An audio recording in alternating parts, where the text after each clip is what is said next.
The Weatherman, written by Tony Way, read by Rick Mail.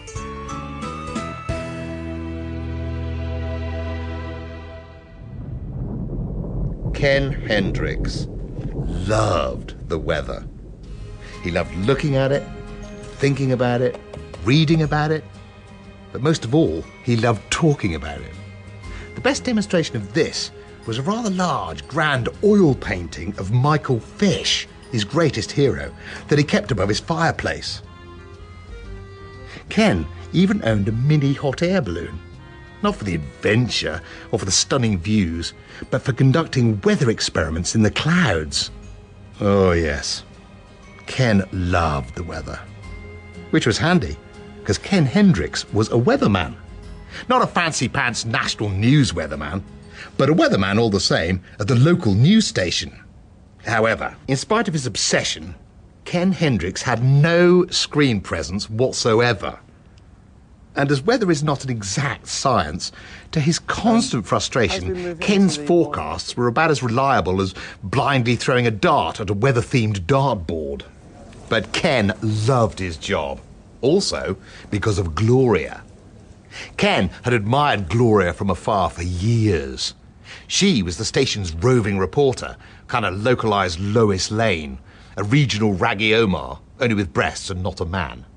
If there was a village fete, a cute baby animal, or a whiskery man in a gorilla suit and top hat standing for election on her patch, Gloria would be there. Now, the station's sports presenter was Andy Keyes. Andy Keyes was good-looking, Andy Keyes was confident, and Andy Keyes bullied poor Ken relentlessly. He'd mock his unfashionable clothing and poke fun at his love of the weather perpetually. Unfortunately for Ken, Andy also had an eye for the ladies, and his eye was very much on one lady in particular, Gloria.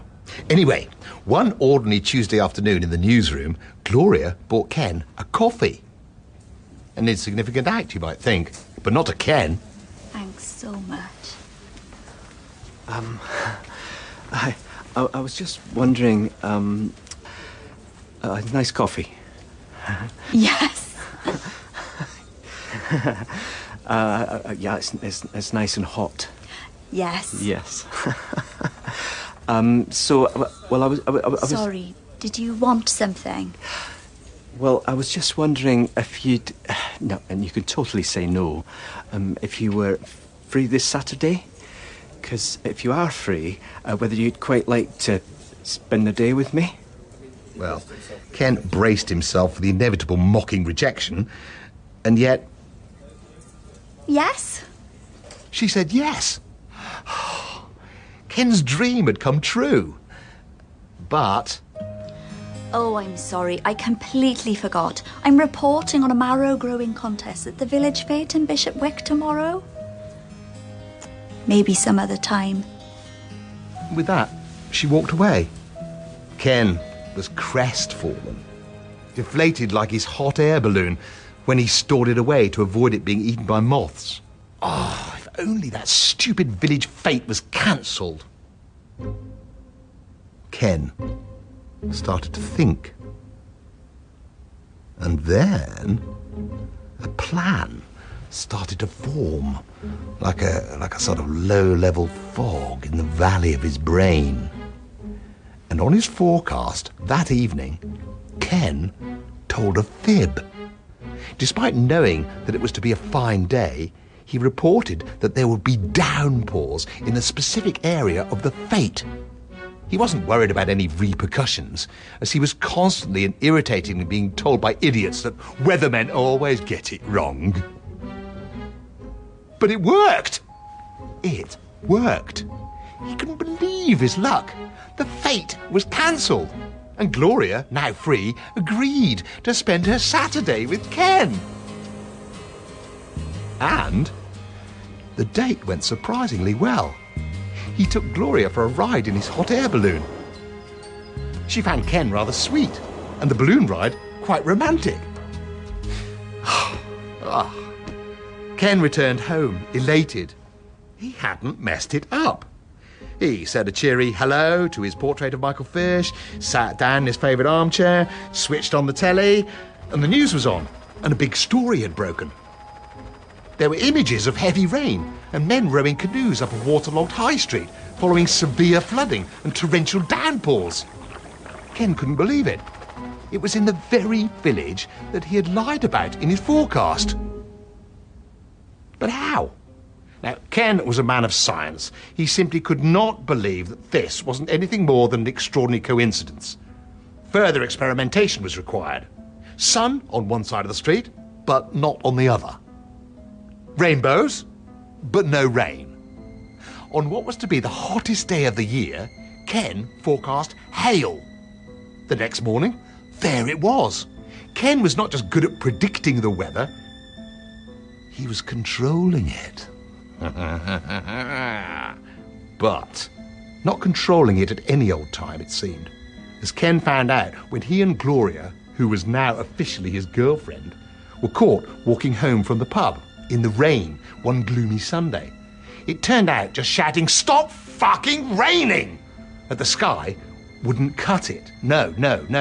Ken had to be broadcasting a weather forecast live on television for his power to work. Over the following weeks, Ken's extremely specific and, importantly, correct forecasts gained national, then global attention. Ken was becoming famous. Not just John Ketley famous, but Ian McCaskill famous. But success was now beginning to drive a big weather-shaped wedge between Ken and Gloria. Ken was taking Gloria for granted. He was hanging out a bit too much with the weather groupies who waited outside the studio every day. And he was staying out all night at posh Weathermen-only members' clubs. Oh yes, they do exist. Gloria had had enough. This wasn't the same sweet Ken who had taken her up in his hot air balloon. And their relationship, like a British summer, ended almost as soon as it had begun. But Ken barely noticed. He was too busy throwing his weight around to see that the love of his life had left him and was now crying on his rival Andy's shoulder. A massively inflated ego had turned Ken into a weather diva. And so in light of the fabulous ratings we've enjoyed in the last few weeks, the news will now be known as the Ken Hendricks Weather Experience. You can't tell us what to do. Who do you think you are? You're only a flipping weatherman. Only a weatherman? That really got under Ken's skin. But just as he was about to fly into a tantrum, he stopped himself. What would Michael Fish do? Michael Fish would get revenge.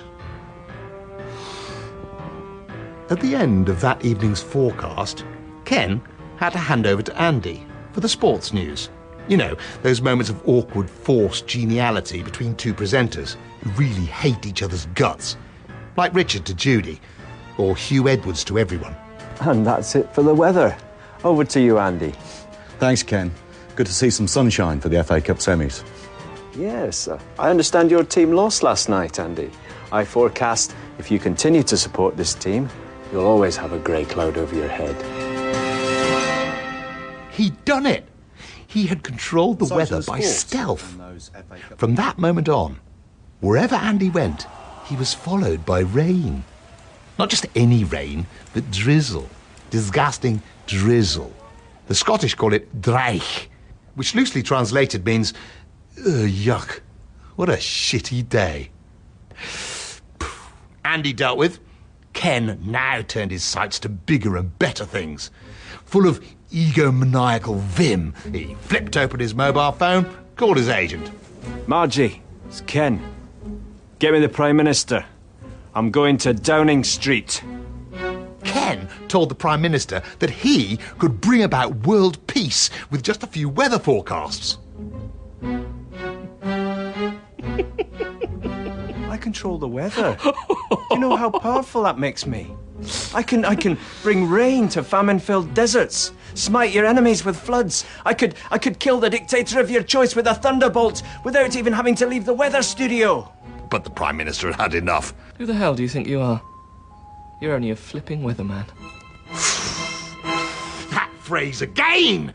Ooh, it just made Ken's blood boil, and he left, boom, quickly, embarrassed and furious, vowing revenge. Oh, that night, Ken gave them all a weather forecast to remember. Filled with bile and vengeful anger, Ken announced that in the specifically localised area of the Houses of Parliament there would be a storm. Sheets of hot hail would block any exit. Hurricanes would whip at the towers of Westminster. Floods, winds, thunder and lightning to strike indiscriminately and viciously at anything in its path. Big Ben is buggered! Parliament will be destroyed! Get off me! Just as he reached the end of his rant, Ken was pulled off air, ejected and banned from the studio by the entire shocked news team. But Ken headed home and watched gleefully as the most violent and bizarre weather he'd ever seen attacked the Houses of Parliament. Then a familiar face appeared on the screen. It was Gloria, reporting from Westminster, in the middle of a storm. She was in huge danger. And who was that in the back of her shot? It was Andy, who Gloria had called in her moment of need. But Andy's new precipitation affliction had made the storms even worse. That was when it dawned on Ken just how batshit he'd become. There was a time he'd manipulated the weather just to be with Gloria. Now it had become the very thing that threatened her existence. Ken looked up at Michael Fish. Now, somehow looking down at Ken with disappointment. Oh, Michael, what have I done? I must save her. At that moment, due to either magic or a severe mental episode on Ken's part, the portrait of Michael Fish came to life and spoke to him sagely. Don't give up, Ken. Did I give up when I was mocked in 1987 for not predicting there'd be a hurricane? No. I just picked myself up, brushed myself down and got on with it. So you must save your woman. But how, Mr. Fish? How?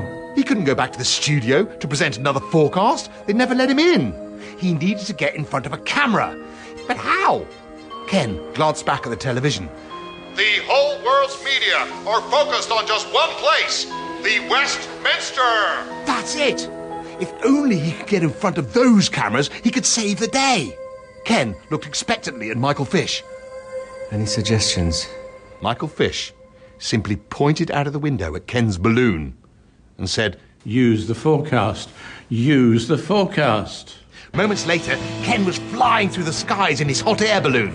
He was focused, checking gauges and charts, not controlling, but using the weather to speed him to the capital.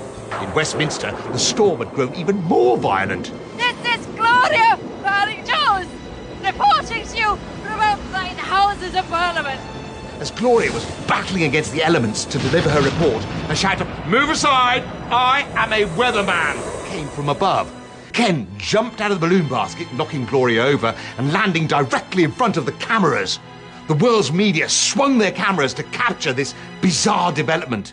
Ken straightened his tie, and then, to the billions of people watching worldwide, he delivered a weather forecast. It will be fine and dry in Westminster in exactly 1 minute.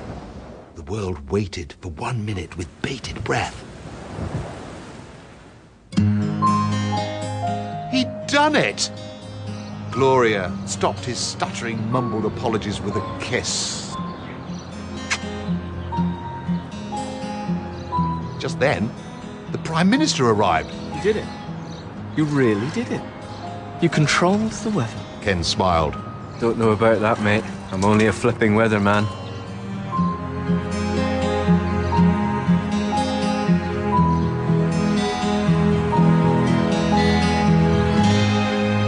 Months, then years passed. And people soon forgot about Ken, just like they did with bird flu, the Y2K bug, or that cat wheelie bin woman. The public moved on. Ken married Gloria. And though he continued to be a weatherman, he vowed never, ever to use his power again. Before long, he and Gloria were expecting a baby. On the day of the birth of his son, Ken noticed something at the window of the maternity ward. It had been sunny all morning, but now it looked far darker outside. Maybe a spot of rain. It had started just as Ken Jr. was born. No, it wasn't quite rain. Not rain. It was drizzle. Ken looked back at the smiling baby. What do the Scottish call it? Dreich.